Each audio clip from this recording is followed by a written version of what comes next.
الحمد لله والصلاة والسلام على أشرف خلق الله سيدنا محمد وعلى آله وأصحابه أجمعين أما بعد أعوذ بالله من الشيطان الرجيم بسم الله الرحمن الرحيم إذا زلزلت الأرض زلزالها وأخرجت الأرض أثقالها وقال الإنسان ما لها يومئذ تحدث أخبارها بأن ربك أوحى لها صدق الله العظيم وصدق وبلغ رسوله النبي الكريم ونحن على ذلك من الشاهدين الشاكرين والحمد لله رب العالمين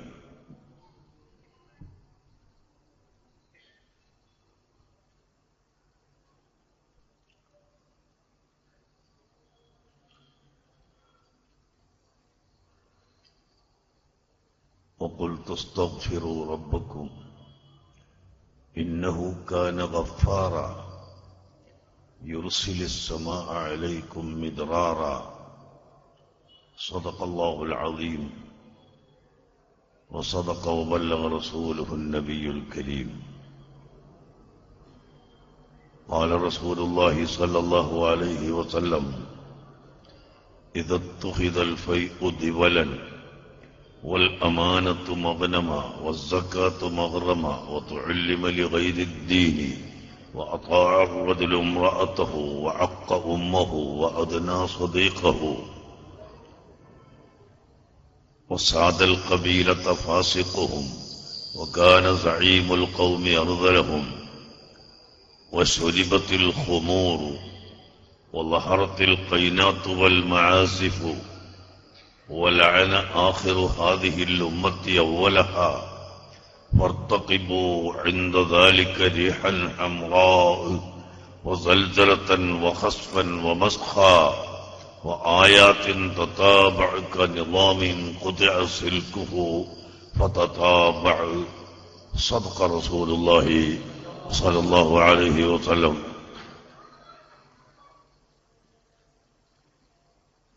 يا سيدي يا رسول الله خذ بيدي ما لي سواك ولا ألوي على أحد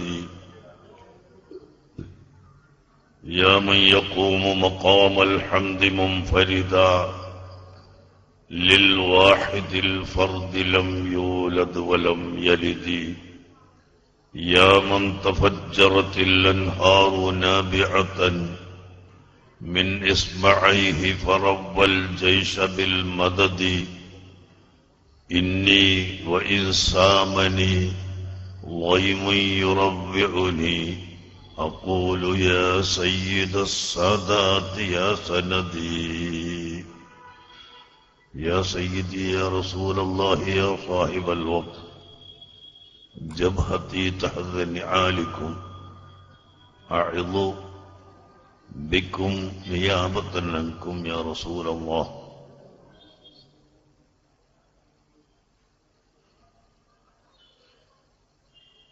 ഏറ്റവും ബഹുമാനമുള്ള സാദാത്തുക്കൾ, ഉലമാക്കൾ, മുതഅല്ലിമുകൾ, സഹോദരങ്ങൾ, സുഹൃത്തുക്കളെ, ഇവിടെ ഒരു നീണ്ട വഅള് പറയുന്ന ആവശ്യത്തിന് വേണ്ടി ഒരുമിച്ച് കൂട്ടിയ മജ്ലിസ് അല്ല, ദുആഇന് വേണ്ടി ഒരുമിച്ച് കൂട്ടിയ മജ്ലിസാണ്. പക്ഷേ അതിന് മുമ്പ് ഒന്ന് രണ്ട് കാര്യം ഞാൻ നിങ്ങളെ ഓർമ്മപ്പെടുത്തുകയാണ്. ആദ്യമായി രണ്ട് കഥയാണ് പറയുന്നത്. നിങ്ങൾ കേട്ടിട്ടുണ്ടാകും, ഔറംഗസീബ് രാജാവ് ഈ മുഗൾ രാജാക്കന്മാരുടെ കൂട്ടത്തിൽ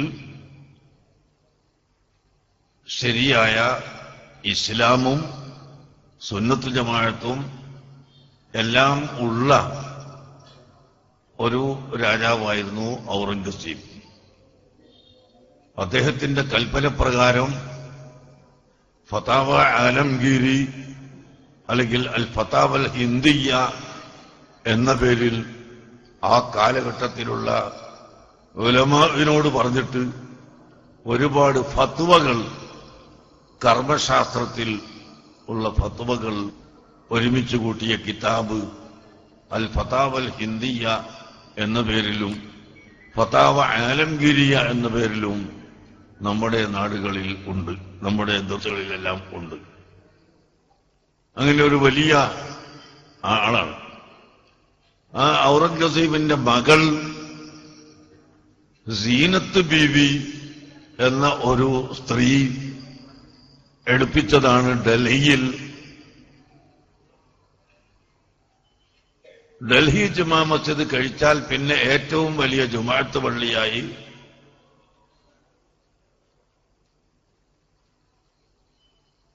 അറിയപ്പെടുന്ന മസ്ജിദു സീനത്ത്, ഡൽഹിക്കാർ ഘട്ടാ മസ്ജിദ് എന്ന പേരിൽ പറയും. ഇപ്പോൾ നമ്മുടെ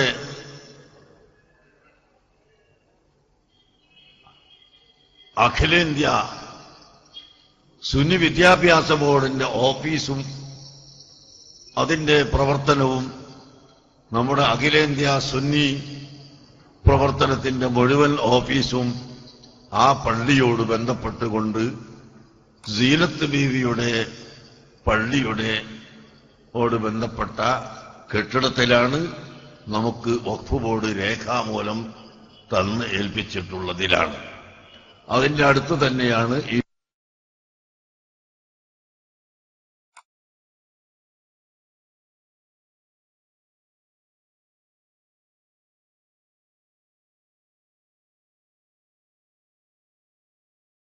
സീനത്ത് ബീവിയുടെ ഖബർ സ്ഥിതി ചെയ്യുന്നതും.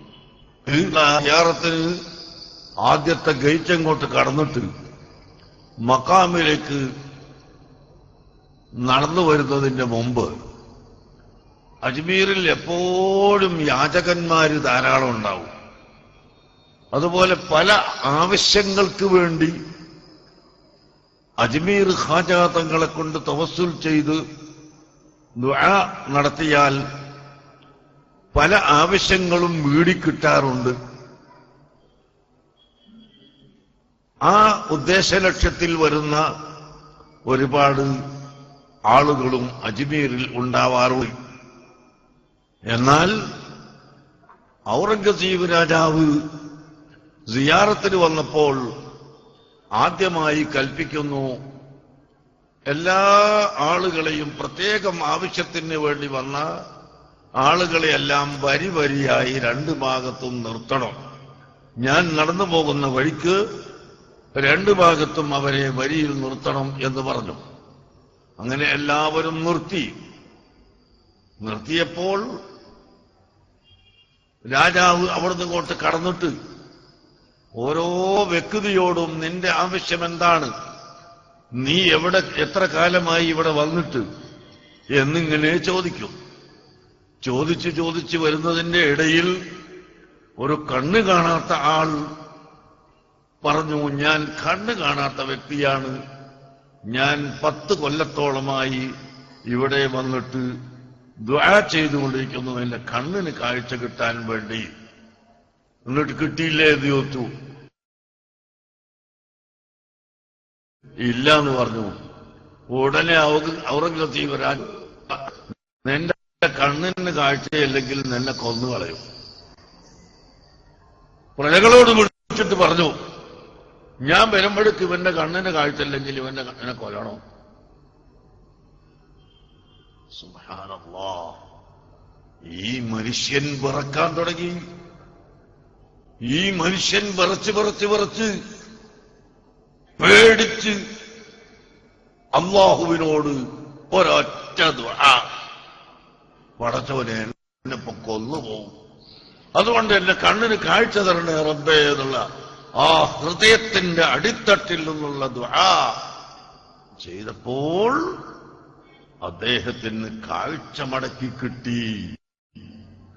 ഔറംഗസീബ് വന്ന് മടങ്ങി നോക്കുമ്പോ ഇവന് നല്ല കണ്ണിന് കാഴ്ചയുണ്ട്.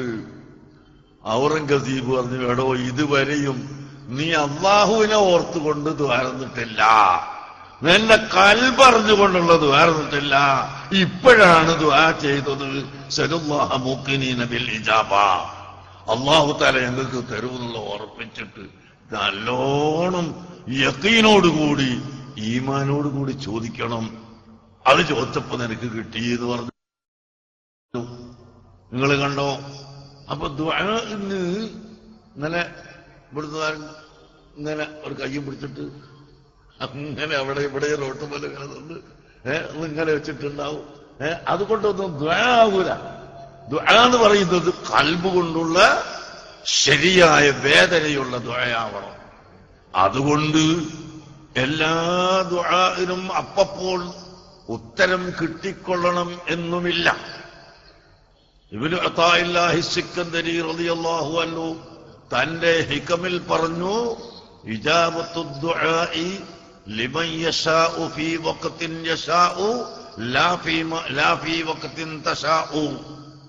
അല്ലാഹു തആല ദുആക്ക് ഉത്തരം ചെയ്യൽ അല്ലാഹു ഉദ്ദേശിച്ചവർക്ക് അല്ലാഹു ഉദ്ദേശിച്ച സമയത്താണ് ഉത്തരം ചെയ്യുക. നീ ഉദ്ദേശിച്ചതുപോലെ എല്ലാ സമയത്തും തരാൻ അല്ലാഹു തആല ഏറ്റിട്ടില്ല. അതുകൊണ്ട് അർഹമുർ റഹീമായ അല്ലാഹു നമ്മോട് നാം ദുആ ചെയ്യുമ്പോൾ ആ ദുആ സ്വീകരിക്കാൻ ഉദ്ദേശിച്ച് ദുആ ചെയ്യുക. അഥവാ സ്വീകരിച്ചിട്ട് കാര്യം സാധിച്ചിട്ടില്ലെങ്കിലും യതമന്നാസു ലൗ ദഅൗതു ദുആഅൻ ലം യുജബ് ഔ കമാ ഖാല സല്ലല്ലാഹു അലൈഹി വസല്ലം. ആഖിറത്തിൽ ചെല്ലുന്ന സമയത്ത് ചില ആളുകൾ ഈ ദുന്യാവെന്ന് ഉത്തരം കിട്ടാത്ത ദുആഇന്റെ പ്രതിഫലം കാണുമ്പോൾ അവൻ ആഗ്രഹിച്ചു പോകും, ഉത്തരം കിട്ടാത്ത കുറെ ദുആ ഞാൻ ചെയ്തെങ്കിൽ നന്നായിരുന്നേനെ എന്ന് ആഗ്രഹിക്കും. അതുകൊണ്ട് ദുന്യാവിൽ എല്ലാ ദുആക്കും ഉത്തരം കിട്ടിക്കൊള്ളണമെന്നില്ല. എങ്കിലും അത് കിട്ടാൻ അള്ളാഹുവിനെ പേടിച്ചുകൊണ്ട് ചെയ്യണം. അതുപോലെ തന്നെ കലീമുല്ലാഹി മൂസ അലൈഹിസ്സലാത്തു വസ്സലാമിന്റെ ചരിത്രത്തിലും കാണാം. മൂസാ നബി അലൈഹിസ്സലാമിന്റെ കാലത്ത് മഴയില്ലാതെയായി, വെള്ളായി. ഒരു കൂട്ടി ദുആ ചെയ്യാൻ വേണ്ടി ഒരുമിച്ച് കൂട്ടി ദുആ ചെയ്തു. മൂസാ നബി പറഞ്ഞു, മൂസാ നബിയോട് അള്ളാഹു അറിയിക്കുന്നു, ഓ മൂസാ നബിയെ, നിങ്ങളുടെ സദസ്സിൽ ഒരു വലിയ കുറ്റവാളിയുണ്ട്, വളരെ, എന്നാൽ മാത്രമേ ഞാൻ നിങ്ങളെ ദുആക്ക് ഉത്തരം ചെയ്യൂ എന്ന് പറഞ്ഞു. മൂസാ നബി അലൈഹിസ്സലാം ഓരോ ആളുകളെയും വിളിച്ചിട്ട് വിചാരണ തുടങ്ങി. അപ്പൊ എല്ലാവർക്കും അറിയാം, പൊള്ളു പറഞ്ഞാലൊന്നും നടക്കൂല. മൂസാ നബിന്റെ മുമ്പില് ഞാൻ അങ്ങനെയാണ് ഇങ്ങനെയാണെന്ന് പറഞ്ഞ് പൊള്ളു പറഞ്ഞാലൊന്നും നടക്കൂല. ഏത് സംഭവം ഉണ്ടെങ്കിലും അത് വെളിച്ചെത്തിയാടിപ്പോകും അറിയാം. അങ്ങനെ ആളുകളെ വിചാരണ ചെയ്ത് അങ്ങോട്ട് വരുമ്പോൾ ആ കൂട്ടത്തിൽ ഒരു വലിയ കുറ്റവാളിയുണ്ട്. അവൻ മനസ്സിലാക്കുന്നു, പടച്ചവനെ, ഇപ്പോൾ എന്റെ അടുത്ത് വിചാരണക്കെത്തുമ്പോൾ ഈ കാണുന്ന ജനങ്ങളെ കൂട്ടത്തിൽ ഞാൻ അയ്ബായി പോകുമല്ലോ, എന്റെ കുറ്റം വെളിച്ചത്ത് വരുമല്ലോ. അതുകൊണ്ട് പടച്ചവനെ, എനിക്ക് നീ പുറത്തു തരണേ അല്ലാ എന്ന് ഒരൊറ്റ ദുആ. ഉടൻ അല്ലാഹുവിന്റെ വഹി വരുന്നു, യാ മൂസാ ഖദ് ഗഫർതു ലഹു, ഞാൻ ആ പറഞ്ഞ മനുഷ്യന് പുറത്തു കൊടുത്തിരിക്കുന്നു. അവന്റെ ഹൃദയത്തിന്റെ അടിത്തട്ടിൽ നിന്നുള്ള വേദനയോടുകൂടിയുള്ള ദുആ ഉണ്ടായപ്പോൾ ഞാൻ അവന് പുറത്തു കൊടുത്തിരിക്കുന്നു. ഇനി നിങ്ങൾക്ക് വെള്ളം ചോദിക്കാം, മഴ ചോദിക്കാം എന്ന് അല്ലാഹു തആല വഹി അറിയിച്ചതായി ചരിത്രത്തിൽ കാണും. അതുകൊണ്ട് നാം എപ്പോഴും ദുആ അല്ലാഹു സുബ്ഹാനഹു വ തആലയോട് വളരെ തളർച്ചയോടുകൂടി, വളരെ വിനയത്തോടുകൂടി, ഹൃദയത്തിന്റെ അടിത്തട്ടിൽ നിന്ന് ആകണം. ഇവിടെയുള്ള ദുആയും അല്ലാത്ത നിസ്കാരത്തിന്റെ ശേഷമുള്ള ദുആയും രാത്രി പാതിര സമയത്ത് എഴുന്നേറ്റ് ചെയ്യുന്ന ദുആയും നടത്തത്തിൽ ചെല്ലുന്ന ദുആയും ഏത് ദുആയും നമ്മുടെ ഹൃദയം അറിഞ്ഞുകൊണ്ട് ആയിരിക്കണം എന്ന് പ്രത്യേകമായി ഓർമ്മപ്പെടുത്തുന്നു. ഇവിടെ ഭൂമി കൊണ്ടുണ്ടായി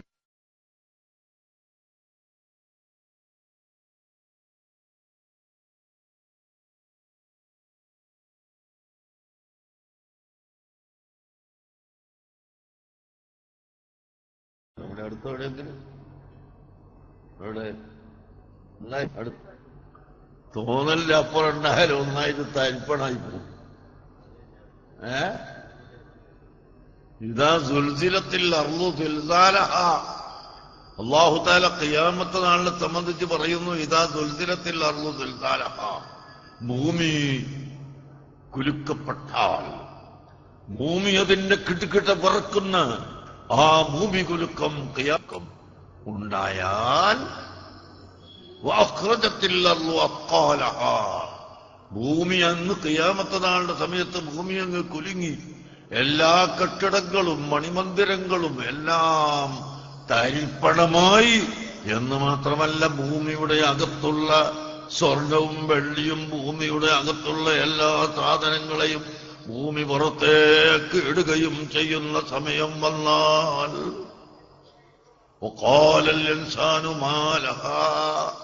മനുഷ്യന്മാരൊക്കെ പറയാൻ തുടങ്ങി, എന്താണ് ഈ ഭൂമിക്ക് എന്ത് സംഭവിച്ചു, എന്താണ് ഈ അത്ഭുതം എന്ന് പറയുകയും ചെയ്യുന്ന കാലം വരുമെന്ന് പരിശുദ്ധ ഖുർആൻ പഠിപ്പിക്കുന്ന ആ സൽസലത്ത്, അത് വലിയ സൽസലത്താണ്, ഖിയാമത്ത് നാളിന്റെ സൽസലത്താണ്.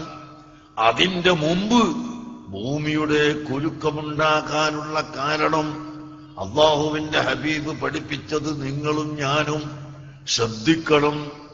ഒരു നീണ്ട ഹദീസിൽ അല്ലാഹുവിന്റെ ഹബീബ് ഖിയാമത്ത് നാളിന്റെ അടയാളം എണ്ണിപ്പറയുന്നു. നിങ്ങളും ഞാനും ഒറ്റ ഒന്ന് പരിശോധിക്കണം, നമ്മളെ സ്ഥിതി ഇപ്പറയുന്നതിൽ എന്താണ് ഇന്ന് ലോകത്തെ അവസ്ഥ എന്ന്.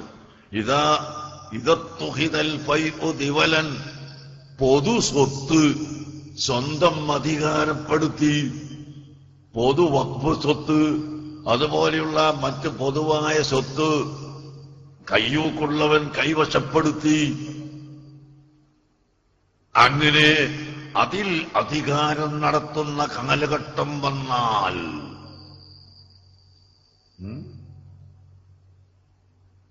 നമ്മുടെ കേരളത്തിൽ മൂക്കുതല എന്ന് പറഞ്ഞ സ്ഥലമുണ്ട്.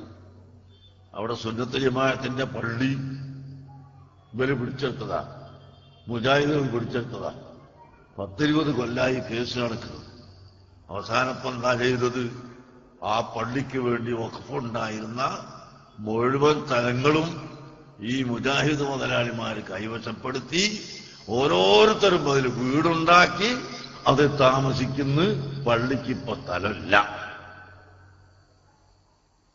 അതാണ് ഇദത്തുഹിദൽ ഫൈഉ ദിവല, പൊതു സ്വത്ത് കൈവശപ്പെടുത്തി അധീനപ്പെടുത്തുന്ന കാലഘട്ടം വന്നാൽ.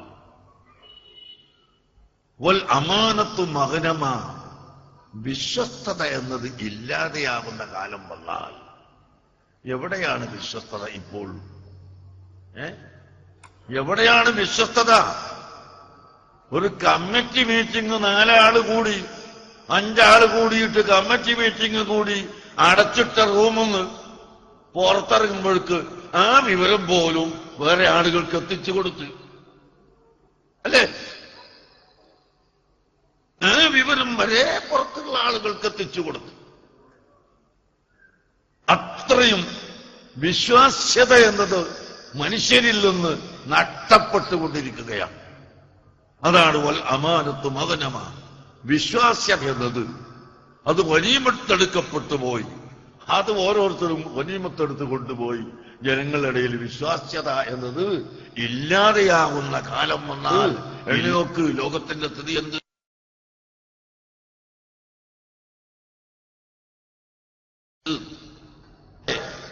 വെറും ഭൗതിക താൽപര്യത്തിന് വേണ്ടി, ഭൗതിക ലക്ഷ്യത്തിന് വേണ്ടി അറിവ് പഠിക്കപ്പെടുന്ന കാലഘട്ടം വന്നാൽ ഇല്ലേ? എത്ര അറിവ് പഠിക്കുന്നവരാണ്? ഭൗതിക വിദ്യാഭ്യാസം നൽകുന്നവർ എന്നല്ല, തെറ്റിദ്ധരിക്കണ്ട.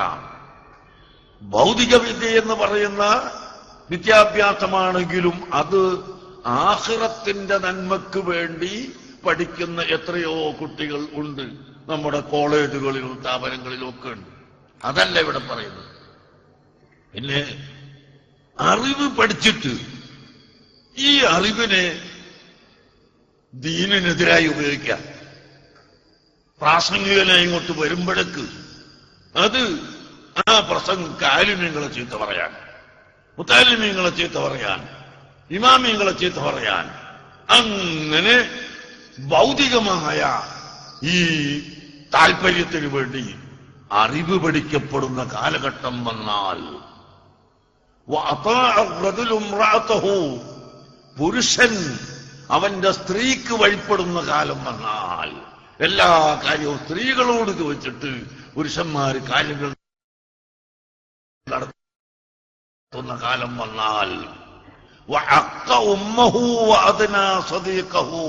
ഉമ്മമാരെ വെറുപ്പിക്കുകയും അതിൽ പറ്റിയ സുഹൃത്തുക്കളെ അടുപ്പിക്കുകയും ചെയ്യുന്ന കാലം വന്നാൽ, ഉമ്മമാരെ വെറുപ്പിക്കുക, അതിൽ പറ്റിയ തോന്നിവാസികളായ സുഹൃത്തുക്കളെ അടുപ്പിച്ചു വെക്കുക.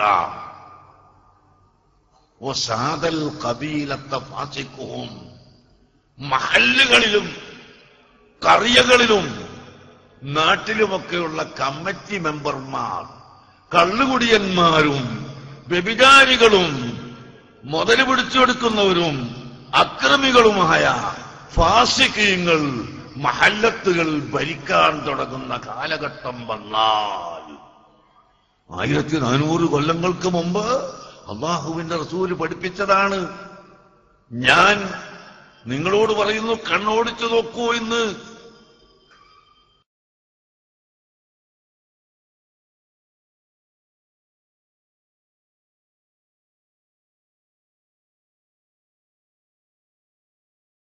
എത്രയെത്ര അവിടുത്തെ പള്ളിന്റെയും മദ്രസന്റെയും എല്ലാ സ്വത്തുക്കളും അങ്ങോട്ടും ഇങ്ങോട്ടും അവരുടെ ഇഷ്ടാനുസരണം ഉണ്ടാക്കി തിരിമറി ചെയ്ത് ഇങ്ങനെ ചെയ്തിട്ട് ഫാസിഖീങ്ങൾ, നിസ്കരിക്കാത്തവർ, കള്ളുകുടിക്കുന്നവർ, വ്യഭിചാരികൾ, അവരൊക്കെ നാട്ടിന്റെ മഹല്ലത്തിന്റെ നേതൃത്വം വഹിക്കുന്ന കാലഘട്ടം വന്നാൽ, ഇന്ന് എല്ലാവരും അങ്ങനെയാണെന്നൊന്നും ഞാൻ പറയുന്നില്ല. എത്രയോ നല്ലവരുണ്ട്, അൽഹംദുലില്ലാ. പക്ഷേ പല സ്ഥലങ്ങളിലും ഇങ്ങനെയും നടക്കുന്നുണ്ട്. നാട്ടിലുള്ള ആലിമീങ്ങൾ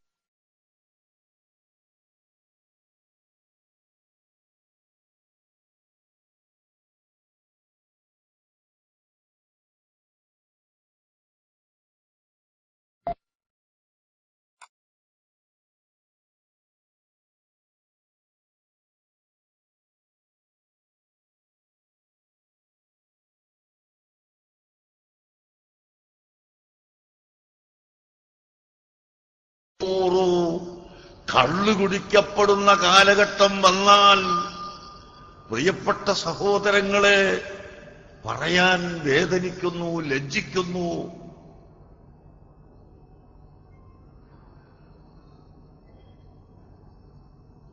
ഓണത്തിനും വിഷുവിനും കള്ളുഷാപ്പിൽ വലിയ ചെലവ് കൂടുതലാണ്. എന്നാലോ പെരുന്നാളിന്റെ ദിവസം അതിനേക്കാൾ കള്ളുഷാപ്പിൽ ചെലവുകൾ കൂടുതലാണ് എന്ന് പറയുമ്പോൾ വേദനയില്ലേ സഹോദര? എവിടെ?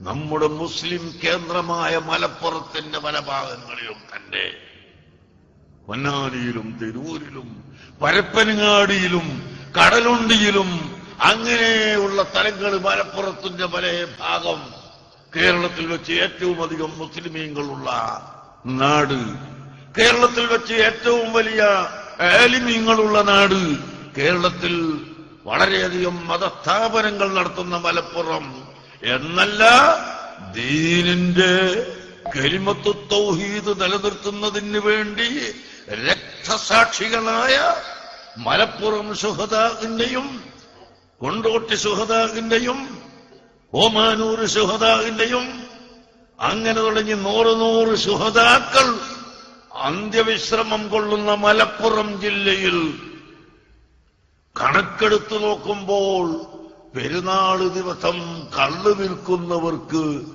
കള്ള് മതിയാകുന്നില്ല. ഭാര്യമാരെ വിവാഹം ചെയ്ത ഉടനെ ഒരു സർക്കീറ്റ് പോകാറുണ്ട് പോൽ. നഊദുബില്ലാഹ്, അല്ലാഹു കാത്തിരക്ഷിക്കട്ടെ. ഒരിക്കൽ ഊട്ടിയിൽ ഒരു പള്ളി ഉണ്ടാക്കാൻ ഒരാള് സ്ഥലം തന്നു. ആ സ്ഥലം നോക്കാൻ വേണ്ടി ഞാനും ഏതാനും പ്രവർത്തകരും പോയി. അവിടത്തെ ഒരു പ്രവർത്തകനും 2 പ്രവർത്തകരും കാറിലുണ്ട്. ഞങ്ങളൊരു കാറിലൂടെ വരുമ്പോൾ ഒരു ചെറിയ ചായക്കടയുടെ മുമ്പിലൂടെയാണ് റോഡ്. ആ ചായക്കടയുടെ മുമ്പിലും കടയിലും റോട്ടിലും മുഴുവനും ചെറുപ്പക്കാർ നിറഞ്ഞിരിക്കുന്നു. ഒരു കൈയിൽ കറുത്ത സാധനം കുടിക്കുന്നുണ്ട്, മറ്റേ കൈയിൽ ചുട്ട കോഴിയുടെ കാലിങ്ങനെ കടിച്ചു വലിക്കുന്നുണ്ട്. ഇത് കണ്ടപ്പോൾ എന്താണ് ഈ ബഹളം എന്ന് ഞാൻ ചോദിച്ച സമയത്ത് ആ നാട്ടുകാരൻ പറഞ്ഞു, ഞങ്ങളെ നാടിനെ കേടുവരുത്തിയതാണ്. ഇത് ഈ കാണുന്നത് മുഴുവനും കേരളത്തിൽ നിന്നാണ് അധിക പേരുമുള്ളത്. ചെറുപ്പക്കാർ വിവാഹം കഴിഞ്ഞ് വീട്ടിൽ കൂടൽ കഴിഞ്ഞാൽ സ്വന്തം ഭാര്യനെയും കൊണ്ട് ഒരു ചെറിയ കാറുമെടുത്തിട്ട് സർക്കീറ്റിന് പോകുന്നു, ഊട്ടിയിലേക്ക് പോകുന്നു. അവിടെ പോയി കള്ള് കുടിക്കുന്നു, അവിടെ പോയി കോഴി ചുട്ടു തിന്നുന്നു. ഇത് അവർ പറഞ്ഞതാണ്, കണ്ണുകൊണ്ട് കണ്ടതുമാണ്. സഹോദരങ്ങളെ, ഈ നിലക്ക് ലോകം മുന്നോട്ട് പോവുകയാണെങ്കിൽ ഇവിടെ എന്തെല്ലാമാണ് ഉണ്ടാവുക? അല്ലാഹു കാത്തുരക്ഷിക്കട്ടെ. വശുരിബത്തിൽ ഖുമൂർ, കള്ളു കുടിക്കപ്പെടുന്ന കാലഘട്ടം വന്നാൽ, എനിക്കതിന്റെ വിശദമായ കണക്കറിയില്ല. വേണമെങ്കിൽ ഇപ്പൊ സാദിഖ് സഖാഫിയും ഇവരൊക്കെ പറഞ്ഞു തരും, SSFകാരൊക്കെ പറഞ്ഞു തരും എത്രയാണ് ഇവിടെ കള്ളു കുടിക്കുന്നുണ്ടെന്നും എത്ര കള്ളു ഷാപ്പുണ്ടെന്നും എത്ര വിൽക്കുന്നുണ്ടെന്നും ഓരോ കൊല്ലത്തിലും അതിൽ മുസ്ലിം എത്ര കുടിക്കുന്നുണ്ടെന്നൊക്കെ ഇവർ പറഞ്ഞു തരും. ഞാൻ പിന്നെ അങ്ങനെ പരസ്യമായിട്ട് ഇപ്പൊ പറയുന്നില്ല. പക്ഷേ ഈ നഗ്നമായ യാഥാർത്ഥ്യം നമ്മൾ മറച്ചു വെച്ചിട്ടും കാര്യമില്ല. ആരും മുസ്ലിമീങ്ങൾ കുടിക്കില്ല എന്ന് പറഞ്ഞുകൊണ്ട് കാര്യമില്ല. അങ്ങനെ കുടിക്കുന്ന ഭാഗത്തേക്ക് നമ്മുടെ ചെറുപ്പക്കാരെ നയിക്കുകയാണ്. പിന്നെയോ ഇപ്പൊ അടുത്ത കാലത്തായി പുകവലി അവസാനിച്ചിരിക്കുന്നു, അല്ലേ? പുകവലിപ്പല്ല, മറ്റെവിടെ നോക്കിയാലും പുകവലിയാ, ചെറിയ കുട്ടികളും. പക്ഷേ ആ പുകവലിക്ക് പകരം സ്കൂളിന്റെ മുമ്പിൽ ഇങ്ങനെ തൂക്കിയിട്ട മുട്ടായി മാലകളുണ്ട്. ആ മാല മുഴുവനും മദ്യം കലർന്നതാണ്, വിഷം കലർന്നതാണ്, കുട്ടികളെ ബുദ്ധി നശിപ്പിക്കുന്ന ലഹരി നിറഞ്ഞതാണ്. അങ്ങനെ ലഹരി നിറഞ്ഞ മാലകളും മുട്ടായികളും ബിസ്ക്കറ്റുകളും ഇവിടെ സ്കൂളിന്റെ മുറ്റത്ത് പോലും വിറ്റ് നമ്മുടെ കുട്ടികൾ വാങ്ങിക്കഴിക്കുന്ന അവസ്ഥയിലേക്ക് തരം താഴ്ന്നുപോയി. ഇത് പറയുമ്പോ പറയുന്ന ഞങ്ങളോടാണ് വെറുപ്പ്. രക്ഷിതാക്കൾക്ക് പോലും ഇതിൽ ശ്രദ്ധയില്ല. എന്റെ മകൻ, എന്റെ മകൾ അവർ മദ്യപിക്കുന്നില്ല, ഇല്ല, പേരിന് മദ്യപിക്കുന്നില്ല. പക്ഷേ മദ്യപാനത്തെക്കാൾ കൂടുതൽ കടുത്ത മസാലകളും അതുപോലെയുള്ള മരുന്നുകളും ഗുളികകളും ഇത് ലോകത്ത് നിറയുകയാണ്. അങ്ങനെ വശുരിബത്തിൽ ഖുമൂർ, കള്ള്, മദ്യം, മയക്ക് അത് വർദ്ധിക്കുന്ന കാലഘട്ടം വന്നാൽ വളഹറത്തിൽ ഖൈനാതു വൽ മആസിഫു, നഗ്നനൃത്ത കലാകാരികളും പാട്ട് കച്ചേരിക്കാർ നടത്തുന്ന പെണ്ണുങ്ങളും അങ്ങനെ രംഗത്ത് വരുന്ന സ്ത്രീകൾ രംഗത്ത് വരുന്ന കാലഘട്ടം വന്നാൽ നിങ്ങൾ നോക്കൂ, ഇന്ന് ടെലിവിഷൻ ചാനലുകൾ എന്തെങ്കിലും ഒരു നിസ്സാര കാര്യമുണ്ടായാൽ ആ ചാനലിൽ പോയി സംസാരിക്കാൻ ഇസ്ലാമിന്റെ പേരിൽ ഇസ്ലാം അല്ലാത്ത കുറെ മൗലവിമാരുണ്ട് ഇവിടെ. അവർ മുസ്ലിംകളല്ല, അവർ ഇസ്ലാമിൽ നിന്ന് വ്യതിചലിച്ചു പോയവരാണ്. കുഫ്രിയത്തും ശിർക്കും പറഞ്ഞുകൊണ്ട് അവർ യഥാർത്ഥത്തിൽ ഇസ്ലാമിൽ നിന്ന് വ്യതിചലിച്ചിരിക്കുന്നു. പക്ഷേ അവന്റെ പേര് മുസ്ലിമാണ്, അവന്റെ തറവാട് മുസ്ലിമാണ്, അവന്റെ ബാപ്പ മുസ്ലിമാണ്, അതുകൊണ്ട് അവനെ മുസ്ലിമായി എണ്ണപ്പെടുന്നു. അങ്ങനത്തെ 4-5 മൗലവിമാരെ ടെലിവിഷൻ ചാനലുകളിലേക്ക് ഇങ്ങോട്ട് കൊണ്ടുവന്ന് എന്നിട്ട് അവരെ കൊണ്ടൊന്ന് പറയിപ്പിച്ചു. അതിന്റെ അപ്പുറത്ത് കുറച്ച് പെണ്ണുങ്ങൾ ഇങ്ങോട്ട് എറിഞ്ഞിരിക്കുന്നു. ഇപ്പോൾ ആ പെണ്ണുങ്ങളാണ് ഇവിടത്തെ ആലിമീങ്ങളെ മുഴുവനും കുറ്റം പറയുന്നത്. ബഹുമാനപ്പെട്ട വലിയ വലിയ പണ്ഡിതന്മാര് ശംസുൽ ഉലമാ ഖുത്ബി മുഹമ്മദ് മുസ്ലിയാർ കേരളത്തിലെ ഏറ്റവും വലിയ പണ്ഡിതനായിരുന്നു. ബഹുമാനപ്പെട്ട അബു സഅദാത്ത് അഹമ്മദ് കോയ ശാലിയാത്തി റഹ്മത്തുള്ളാഹി അലൈഹിമ അവരെ പോലത്തെ പണ്ഡിതന്മാർ, അവിടുന്ന് ഇങ്ങോട്ട് വന്ന മഹാന്മാരായ പണ്ഡിതന്മാർ, അവരെല്ലാം പഠിപ്പിച്ചിട്ടുള്ള ദീനും ദീനിന്റെ വിശ്വാസവും സുന്നത്ത് ജമാഅത്തും പറയുന്നതിന്റെ പേരിൽ ആ പറയുന്ന പണ്ഡിതന്മാരെ മുഴുവനും വിവരമില്ലാത്തവരും ലോകം തിരിയാത്തവരുമാക്കിയിട്ട് കളിയാക്കി പറയുന്നത് ആരാണ്? ഇത് അതിനുവേണ്ടി കുറെ സ്ത്രീകൾ. അതുപോലെ ഇലക്ഷൻ ഇങ്ങോട്ട് വരുന്ന സമയത്ത് ഇന്നാ ലില്ലാഹി വ ഇന്നാ ഇലൈഹി റാജിഊൻ ചെറുപ്പക്കാരിയായ പെണ്ണ് അതാ തുറന്ന വാഹനത്തിൽ ഇരിക്കുകയും ആ പെണ്ണിന്റെ കൂടെ ഒരുപാട് ചെറുപ്പക്കാര് 4 ഭാഗവും ചുറ്റിയിരിക്കുകയും എന്നിട്ട് സിന്ദാബാദ് വിളിക്കുകയും അതിന്റെ പുറമെ ഗീബത്ത് പറയുകയും ആലിമീങ്ങളെ തെറി പറയുകയും പള്ളിക്ക് നേരെ കല്ലെറിയുകയും അങ്ങനെ തുടങ്ങി മറ്റ് സമുദായങ്ങൾ ചെയ്യാത്തതുപോലും അക്രമങ്ങൾ ചെയ്യുന്ന മുസ്ലിമീങ്ങളുടെ കുട്ടികൾ ഇവിടെ വളർന്നു വരുമ്പോൾ അതാണ് അല്ലാഹുവിന്റെ ഹബീബ് പറഞ്ഞത്, വലഹറത്തിൽ ഖൈനാത്തു വൽ മആസിഫു. അത്തരം രംഗപ്രവേശനം സ്ത്രീകളുടേത് ഉണ്ടായാൽ അല്ലാഹുവിന്റെ ഹബീബ് വേറെ ധാരാളം ഹദീസുകളിൽ അവരെപ്പറ്റി പഠിപ്പിച്ചിട്ടുണ്ട്. ലാ യദ്ഖുൽനൽ ജന്നത വലാ യജിദന റീഹഹാ. അത്തരം രംഗപ്രവേശനം ചെയ്യുന്ന സ്ത്രീകളെ, നിങ്ങളുടെ ഭംഗികൾ നിങ്ങളുടെ ഭർത്താവിനെ കാണിക്കാനുള്ളതാണ്. അതേസമയത്ത് ലോകത്തിന്റെ മുമ്പിൽ, ചെറുപ്പക്കാരുടെ മുമ്പിൽ, എല്ലാവരുടെയും മുമ്പിൽ നിങ്ങളുടെ ഭംഗി പ്രദർശിപ്പിച്ചുകൊണ്ട് വലാ തബറജന തബറുജൽ ജാഹിലിയ്യത്തിൽ ഉല, ആ ജാഹിലി സമുദായം രംഗപ്രവേശനം ചെയ്തതുപോലെ രംഗപ്രവേശനം നടത്തുകയോ ഭംഗി പ്രദർശിപ്പിക്കുകയോ ചെയ്യരുതെന്ന ഖുർആനിന്റെ നിരോധാജ്ഞ ലംഘിച്ചുകൊണ്ട് എല്ലായിടത്തും സ്ത്രീകൾ രംഗപ്രവേശനം ചെയ്യുന്ന കാലഘട്ടവും വന്നു കഴിഞ്ഞാൽ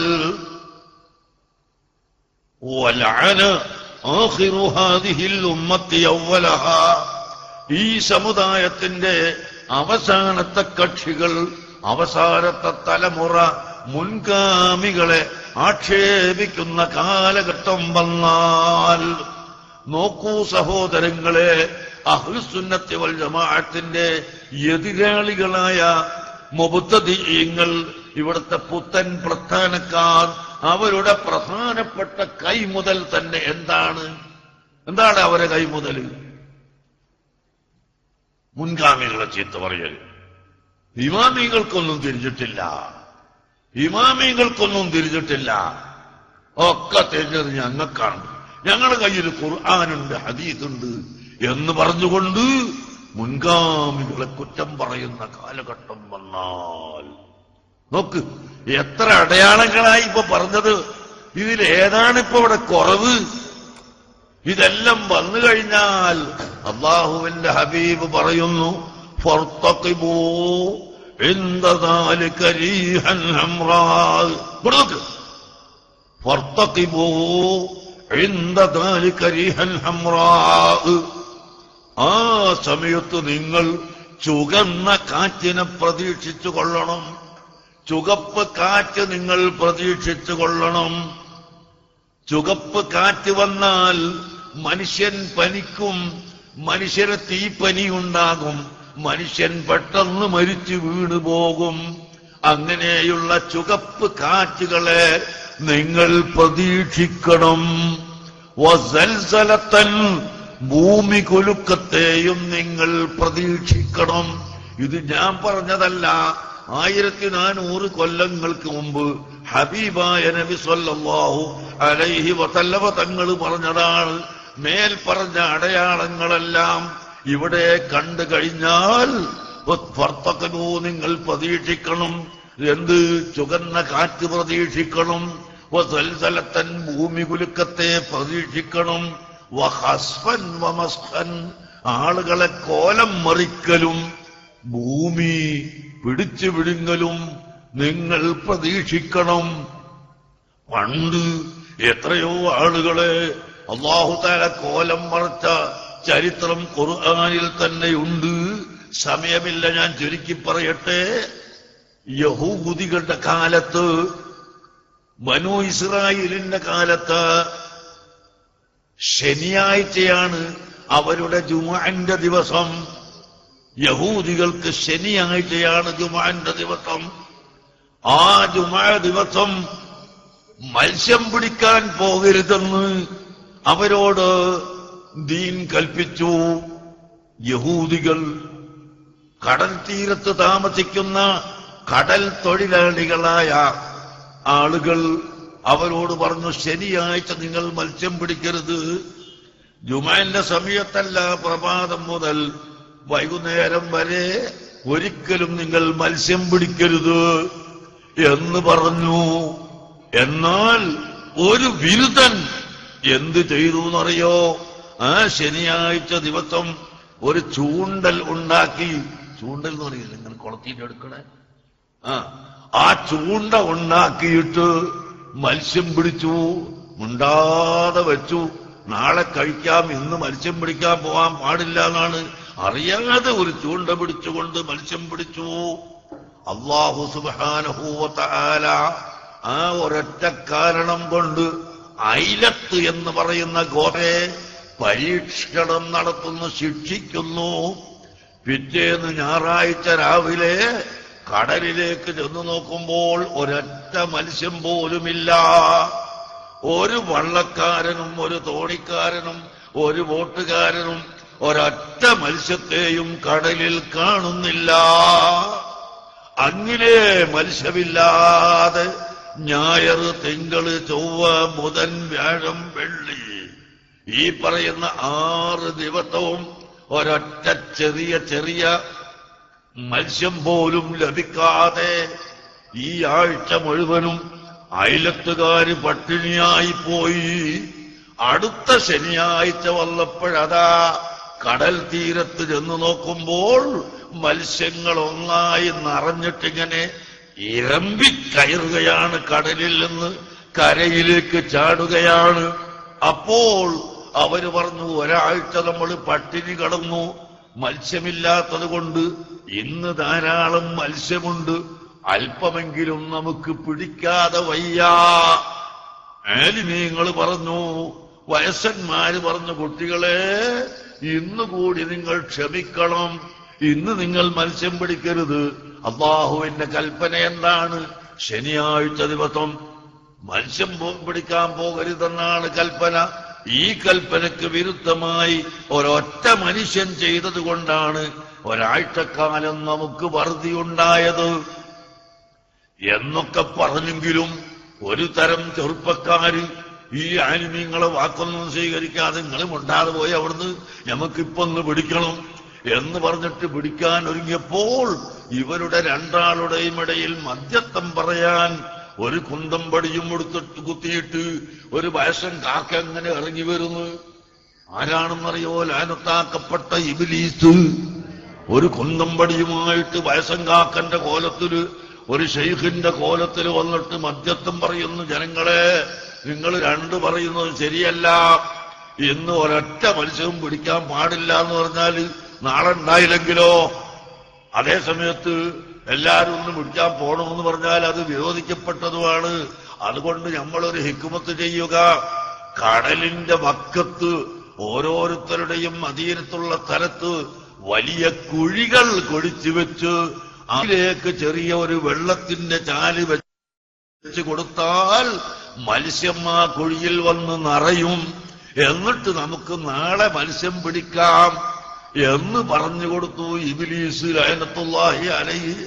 അപ്പോഴും വയസ്സന്മാരും ആലിമീങ്ങളും ബുദ്ധിയുള്ളവരും പറഞ്ഞു, ഇതും ചെയ്യാൻ പാടില്ലെന്നാണ് പടച്ചവന്റെ കൽപ്പന, അതിനെതിരായി നിങ്ങൾ ചെയ്യരുതെന്ന് പറഞ്ഞെങ്കിലും ഈ ചെറുപ്പക്കാരായ കുറച്ചാളുകൾ ഇവരെയൊക്കെ തട്ടിമാറ്റിയിട്ട് അവരുടെ പറമ്പുകൾ ഇങ്ങനെ കുഴിച്ചിട്ട് ആ കുഴിയിലേക്ക് കടലിൽ നിന്ന് വെള്ളം ഒഴുകി വരുന്ന അതാ ഓളം വെട്ടി വരുന്ന വഴികൾ വെച്ചു കൊടുത്തു. സുബ്ഹാന ജല്ല ജലാലുഹു. വലിയ ഓളം വെട്ടൽ വന്നിട്ട് അതാ കുഴിയിലേക്ക് മത്സ്യത്തെ ഇങ്ങനെ കൊണ്ടുവന്ന് ചരിയുകയാണ്. വലിയ ലോറിയിൽ മത്സ്യം കൊണ്ടുവന്ന് ചരിയുന്നത് പോലെ ഈ കുഴിയിലേക്കൊക്കെ മത്സ്യങ്ങളെ കൊണ്ടുവന്ന് നിറച്ചു. മത്സ്യമതാ നിറഞ്ഞു കിടക്കുന്നു. എല്ലാവരും സന്തോഷത്തില് നാളെ നമുക്ക് മത്സ്യം പിടിക്കാമെന്ന് കരുതി. പക്ഷേ നിങ്ങളൊന്ന് മനസ്സിലാക്കണം, അള്ളാഹു പറയുന്നു, അള്ളാഹുവിന്റെ കൽപ്പനയെ ധിക്കരിച്ചതുകൊണ്ട് ഫഖുൽനാ ലഹും കൂനൂ ഖിറദതൻ ഖാസിഈൻ. അള്ളാഹു ഖുർആനിൽ പറഞ്ഞതാണ്, കെട്ടുകഥയല്ല, നോവലല്ല. അവരോട് നമ്മൾ എന്ത് പറഞ്ഞു? നിങ്ങൾ കുരങ്ങുകളാവണം. അല്ലാഹു തആല ഈ മത്സ്യം പിടിച്ച മുഴുവൻ ആളുകളെയും ഈ കുഴി കുഴിച്ചു വെച്ച മുഴുവൻ ആളുകളെയും കുരങ്ങുകളായി മറച്ചു കളഞ്ഞു. നേരം കൊടുത്ത് വാതില് തുറക്കാതെ കണ്ടപ്പോൾ അതാ കുറച്ചാളുകളുണ്ടല്ലോ ഇതിനൊന്നും കൂടാത്തവര്, അവര് കുറച്ച് ഹയാത്തിലുണ്ട്. അതാ വീടുകളെ വാതിലൊന്നും തുറക്കാതെ കണ്ടപ്പോൾ വാതില് മുട്ടി തുറന്നു നോക്കുന്ന സമയത്ത് കുരങ്ങുകളാണ് വീട്ടിന്റെ ഉള്ളിൽ നിന്ന് പുറത്തോട്ട് വരുന്നത് കേട്ടോ. ആ കുരങ്ങുകൾ 1, 2, 3 ദിവസങ്ങൾ ജീവിച്ച് കണ്ണിലൊന്ന് കണ്ണുനീരുകരെ ഒഴിക്കുകയല്ലാതെ അവർക്ക് സംസാരിക്കാൻ വയ്യ, കുരങ്ങായി പോയി. 3 ദിവസം കഴിഞ്ഞപ്പോൾ ഈ കുരങ്ങുകൾ മുഴുവനും ചത്തുപോയി. ഇത് ഖുർആൻ പഠിപ്പിച്ച ചരിത്രമാണ്. അങ്ങനെ മനുഷ്യരെ കുരങ്ങുകളായും പന്നികളായും മറ്റും കോലം മറിച്ച ഒരുപാട് സംഭവം കഴിഞ്ഞ കാലത്ത് വന്നു കഴിഞ്ഞിട്ടുണ്ട് കേട്ടോ. അതാണ് അല്ലാഹുവിന്റെ റസൂല് പറയുന്നത്, നിങ്ങളിതാ മേൽപ്പറഞ്ഞ തോന്നിവാസങ്ങളൊക്കെ ലോകത്ത് നിറഞ്ഞാൽ നിങ്ങൾ ചുകന്ന കാറ്റ് പ്രതീക്ഷിക്കണം, വസൽസലത്തൻ ഭൂമി കുലുക്കത്തെ പ്രതീക്ഷിക്കണം, വഖസ്ഫൻ വമസ്ഖാ ഭൂമി പിടിച്ചു വീഴ്കലിനെ പ്രതീക്ഷിക്കണം, കോലറച്ചിലിനെ പ്രതീക്ഷിക്കണം. പന്നികളും കുരങ്ങന്മാരുമായി മനുഷ്യരെ ഉള്ള കോലം മറച്ചു കളയും കേട്ടോ. ചില മനുഷ്യന്മാരെ ഭൂമിയിലേക്ക് പിടിച്ചു വിഴുങ്ങും കേട്ടോ. നിങ്ങൾ ഓർക്കുന്നില്ലേ, 4 കൊല്ലം മുമ്പ് എത്ര സ്ഥലത്താണ് കിണറുകൾ പെട്ടെന്ന് ഇടിഞ്ഞു. ആ ഇടിഞ്ഞ കിണറിലേക്ക് ജനങ്ങൾ നന്നായി ഒലിച്ചു താഴ്ന്നുപോയി. അവരെ പിന്നെ പിടിക്കാൻ കിട്ടിയില്ല. അതാണ് ഭൂമി പിടിച്ചു വിഴുങ്ങൽ എന്ന് പറയുന്നത്. ഈ കഴിഞ്ഞ 5-6 മാസം മുമ്പ്, 8 മാസം മുമ്പ് നമ്മുടെ ഇന്ത്യയിൽ തന്നെ വടക്കേ ഇന്ത്യയുടെ ഒരു ഭാഗത്ത് ഒരുപാട് ജനങ്ങൾ ഒന്നായി കൂടി നിൽക്കുമ്പോഴാണ് പെട്ടെന്ന് ഒരു അണക്കെട്ട് പൊട്ടി വെള്ളം വന്ന് അങ്ങനെ ആയിരക്കണക്കിന് ആളുകൾ ഒരൊറ്റ മിനിറ്റ് കൊണ്ട് വെള്ളത്തിൽ ഒലിച്ചു പോയത് നമ്മുടെ ഇന്ത്യ രാജ്യത്തല്ലേ? നിങ്ങൾ കണ്ടിട്ടില്ലേ? ടെലിവിഷനിലൂടെ ഒരുപക്ഷെ കണ്ടിട്ടില്ലേ? പത്രത്തിലൂടെ വായിച്ചിട്ടില്ലേ? അതുകൊണ്ട് അല്ലാഹുവിന്റെ ഹബീബ് പറയുന്നു, നിങ്ങളൊന്നും ഇതൊന്നും തള്ളിപ്പോകണ്ട, തള്ളിപ്പറയണ്ട. ഭൂമിയെ അല്ലാഹു തആല വഴിപ്പെടുത്തിയിട്ട് ആ ഭൂമിയിൽ പിടിച്ചു വിഴുങ്ങുന്ന അവസ്ഥ വരും, അതുപോലെ കോലം മറിക്കുന്ന അവസ്ഥ വരും. മാത്രമല്ല ഒരു തസ്ബീഹ് മാലയെടുത്ത് അതിന്റെ നൂല് അറ്റിച്ചു കഴിഞ്ഞാൽ അതിന്റെ മണികൾ എത്ര തുരുതുരുവേ താഴോട്ട് വരുന്നുവോ അതുപോലെ അല്ലാഹുവിന്റെ ശിക്ഷകൾ വരുന്ന അവസരം വരാനുണ്ട് കേട്ടോ. അതുകൊണ്ട് നിങ്ങൾ ജീവിതത്തെ നന്നാക്കണം.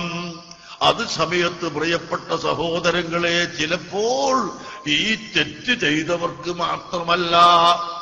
ലഹറൽ ഫസാദു ഫിൽ ബർരി വൽ ബഹരി ബിമാ കസബത് ഐദിൻ നാസി. ഒരൊറ്റ വ്യക്തി ചെയ്ത കുറ്റത്തിന്റെ പേരിൽ ഭൂമിയിലാകെ നാശമുണ്ടായി എന്ന് ഖുർആൻ പറഞ്ഞിട്ടുണ്ട്. ഫത്തഖൂ ഫിത്നതൻ ലാ തുസീബന്നല്ലദീന ളലമൂ മിൻകും ഖാസ്സാ. അല്ലാഹുവിന്റെ അദാബ് വരുമ്പോൾ ഒരു കാലിലേക്ക് കുറെ ഉറുമ്പുകൾ കയറി 3-4 ഉറുമ്പ് കടിച്ചു. ബാക്കിയുള്ള ഉറുമ്പ് കടിച്ചിട്ടില്ല. പക്ഷേ കടിച്ച സമയത്ത് കൈകൊണ്ട് തുടക്കുമ്പോൾ കടിച്ച ഉറുമ്പും കടിക്കാത്ത ഉറുമ്പും ചത്തുപോകുന്നത് പോലെ വത്തഖൂ, നിങ്ങൾ സൂക്ഷിക്കണം കേട്ടോ. ഫിത്നയെ സൂക്ഷിക്കണം. ലാ തുസീബന്നല്ലദീന ളലമൂ മിൻകും ഖാസ്സാ. നിങ്ങളിൽ നിന്ന് അക്രമികൾക്ക് മാത്രമല്ല, ഈ അക്രമികളെ ഇടയിൽപ്പെടുന്ന മുഴുവൻ ആളുകൾക്കും സംഭവിച്ചു പോകും കേട്ടോ. അങ്ങനത്തെ ഫിത്ന വരുന്നത് നിങ്ങൾ സൂക്ഷിക്കണം കേട്ടോ. പരിശുദ്ധ ഖുർആൻ നമ്മളെ പഠിപ്പിച്ചതാണ്. അതുകൊണ്ട് പ്രിയപ്പെട്ട മുഅ്മിനീങ്ങളോട്, മുഅ്മിനാത്തുകളോട്, എന്റെ നഫ്സിനോടടക്കം മുഴുവൻ ആളുകളോടും പറയാനുള്ളത് ഒരൊറ്റ വിഷയമാണ്.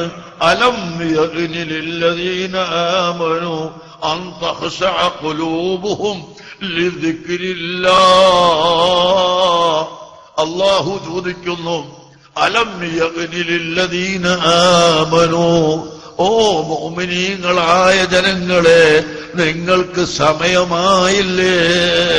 അൻ തഖ്ശഅ ഖുലൂബുഹും ലിദിക്രില്ലാഹ്, അല്ലാഹുവിനെ ഓർത്തിട്ട് ഹൃദയം ഭയപ്പെടാൻ ഇനിയും മുഅ്മിനീങ്ങൾക്ക് സമയമായില്ലേ? അല്ലാഹുവിന്റെ ഗൗരവമായ ചോദ്യം, അല്ലാഹുവിന്റെ ഗൗരവമായ ചോദ്യം. മുഅ്മിനീങ്ങൾക്ക് ഇനിയും പടച്ചവനെ ഓർത്തുകൊണ്ട്, അല്ലാഹുവിനെ ഓർത്തുകൊണ്ട് ഭയപ്പെടാൻ സമയമായില്ലേ എന്നാണ് ചോദ്യം. അതുകൊണ്ട് നാം എല്ലാവരും അല്ലാഹുവിനെ ഭയപ്പെടണം, അല്ലാഹുവിനെ പേടിക്കണം. ഏത് സമയത്തും, ഉറക്കത്തിലും ഉണർച്ചയിലും നടത്തത്തിലും ഇരുത്തത്തിലും